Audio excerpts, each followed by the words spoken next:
What? She said she wanted me to. Oh, you came from across the hall? No, I So I'm about to get in the tub and I am going to be nude. So this part, you guys, I cannot show you. I'm actually going to put a picture over my... Not even halfway there. But you coming though.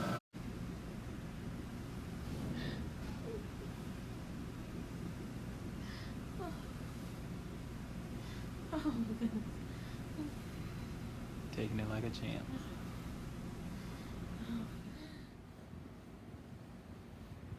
What time your mom get off?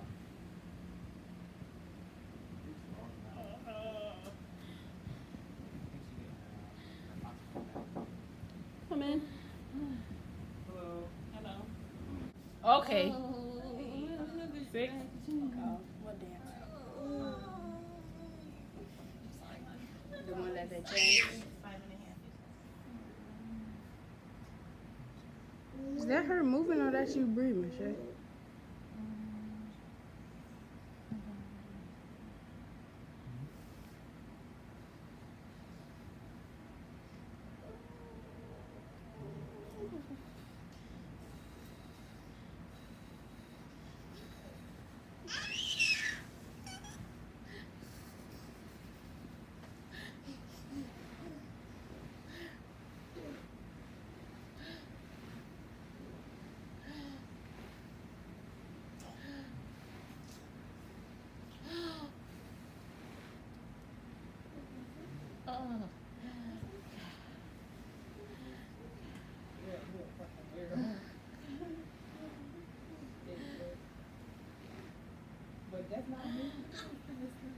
This is Lovely and Curtis transitioning out, applying deep pressure to my back because the way Z was positioned, she was facing towards the ceiling instead of towards the ground.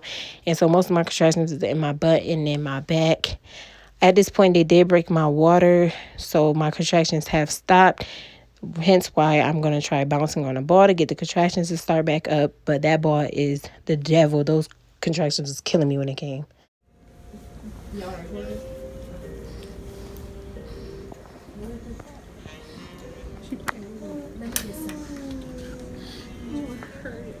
I don't like coming from my butt. I can take one of them.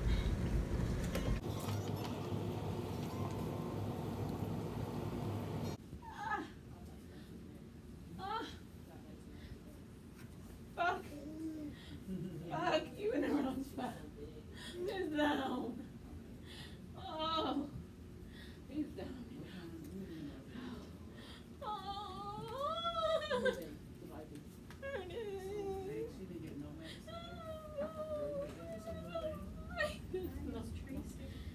God. Good. I don't want nothing.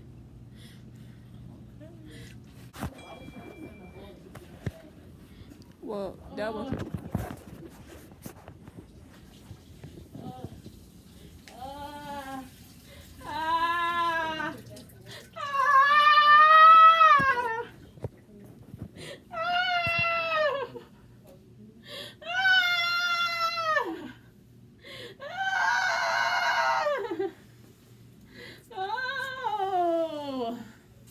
I don't fucking like this shit.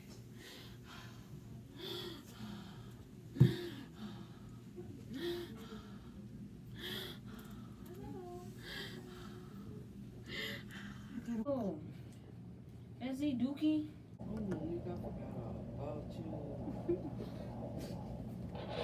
At this point, I have been in labor for 12 hours, so they want to begin to give me Pitocin to speed up the laboring process. I want you guys to read this picture, though, because it will explain a lot that happened later on in my laboring process. And I'll explain later in this video as well.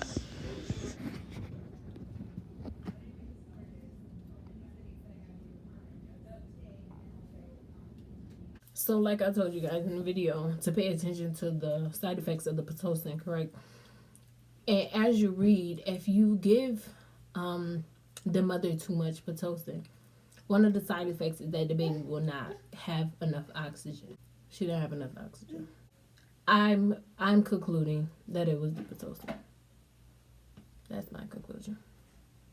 So, some of the videos don't have the parts that happened. Like, at one point, after they broke my water, I got back in the tub, but my contractions wasn't coming anymore. Like, I wasn't receiving contractions. And so I thought maybe if I got in the water, bounce on the ball, it might help. So I did those two things. My contractions wasn't coming like it was before. So I was put on the Pitocin because at this point, it has now been 24 hours. And they have broken my water, and Z did on number 2 inside. So there was a chance that she could have came out not breathing because she could have ate her, bowel movement. Go have a seat on the potty. They put me on a Pitocin. The contractions are coming back to back, and they are very intense.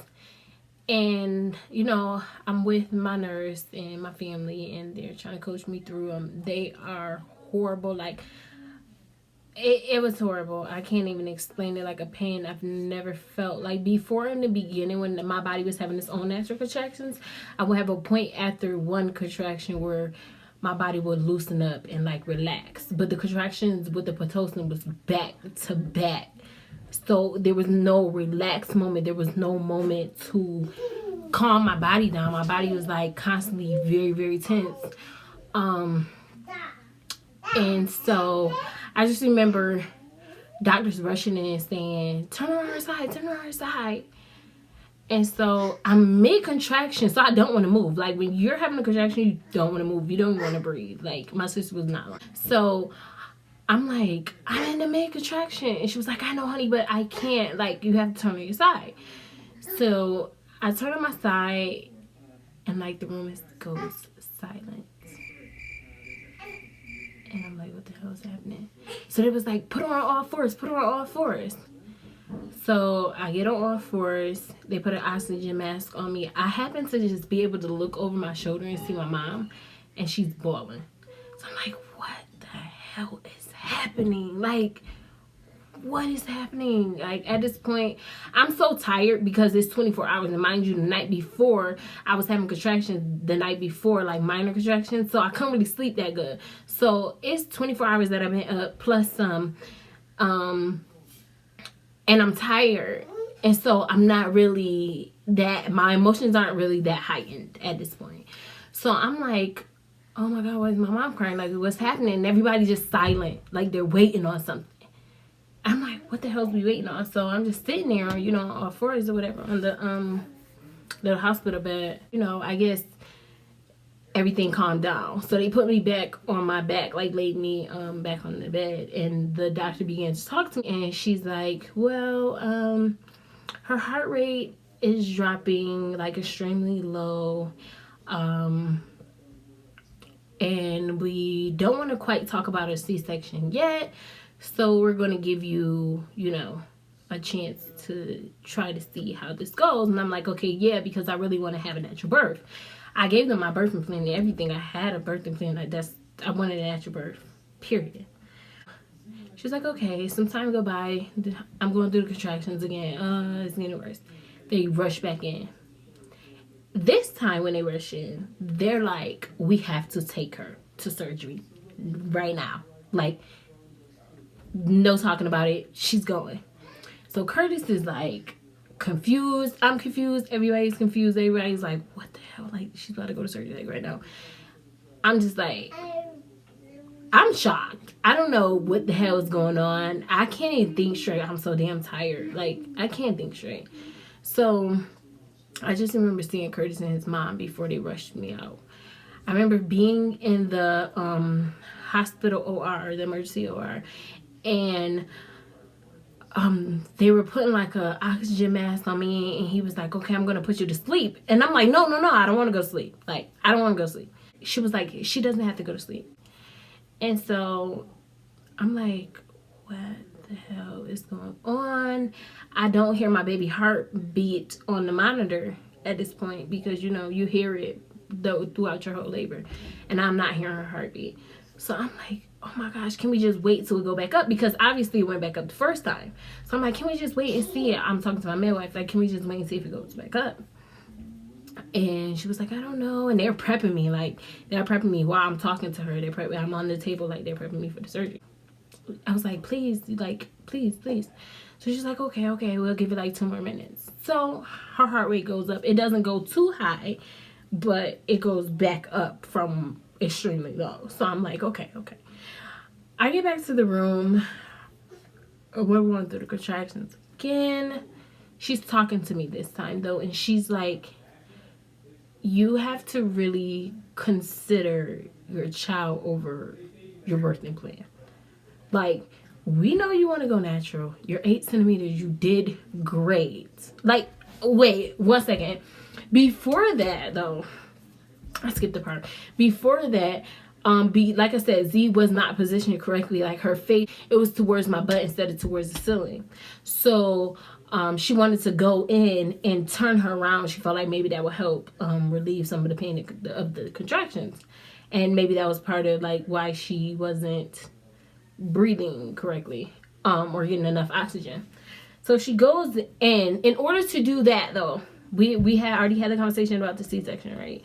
So in order to do that, she had to give me epidural because it was gonna hurt for her to go all the way in there and turn Z around. And plus there's a possibility, a high chance that I would have to have a C-section. So to have the epidural, I was gonna have to have it anyway because I didn't want to go to sleep.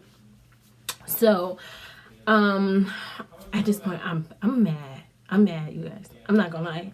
My feelings was hurt, but I was too tired to even go through the emotions like all the way. So I'm thinking like with half a brain at this point because I'm so tired.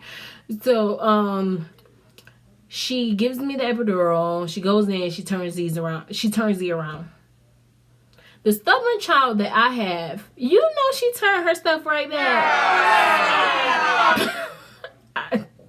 And that's her personality. We having a conversation, and she's like, you have to think about, you know, your daughter's health over what you want, like your birthday plan. And I'm like, you know, yeah, I really do. So me and Curtis, we talk, and we both agree that it's best that, you know, I get the C-section because she said, I remember her words, she said, you want to get to the end. If you want to get to the end your way, you may get to the end and not have a baby. And that scared me.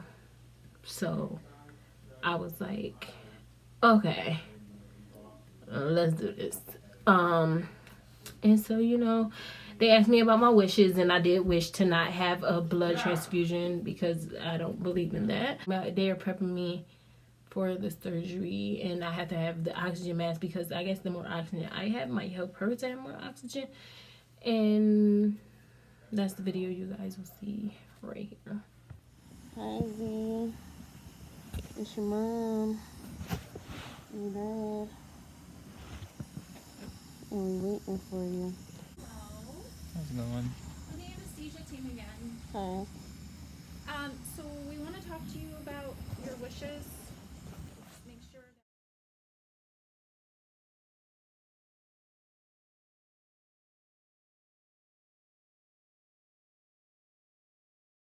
that I did get an infection in my uterus during surgery, which played a part in my postpartum depression and also my childbirth PTSD, which I'll be telling you guys about in another video.